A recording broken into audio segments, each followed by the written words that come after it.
Welcome. In this video I'm going to show you how you can create a cross table, also known as a contingency table, using R and my stikpetR library. I'm using Jupyter Lab with an R kernel running R version 4.3, but this should also work, for example, in RStudio. This video will simply focus on how to create the cross table. So in order to show you this, I'll need some example data. So I'll load in some general social survey data from 2012, which I've adapted a little bit for some example purposes. You will also need, of course, my library. It's not available on CRAN, so you will need to install it via my GitHub account. For that you can use DevTools. You might have to install DevTools itself then first. Once you've installed it once, then you can load it just as any other library. The function of interest is that tab cross. It takes as input two fields.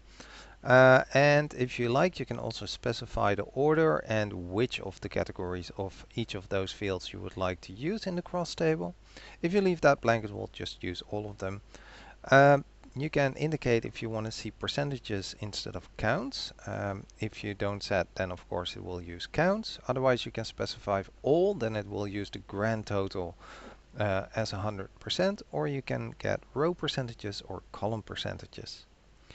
You can also indicate if you want to see the totals. Exclude, then of course you won't, and include, then you will. You can also opt to not see rows with missing values. So here's a quick example. My df hasn't been established. That should actually be data frame. So sorry about that. So now hopefully this should work. And indeed we nicely get our cross table.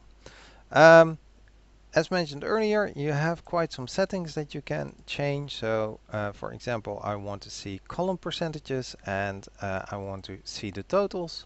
And now you nicely get a data frame showing the column totals and also the column percentages. Sorry, the row totals, the column totals, and the column percentages. Yes. Now note these are percentages, so not proportions. So this would be 0.16 as a proportion, so 16%. Alright, I hope this video was helpful and thank you for watching.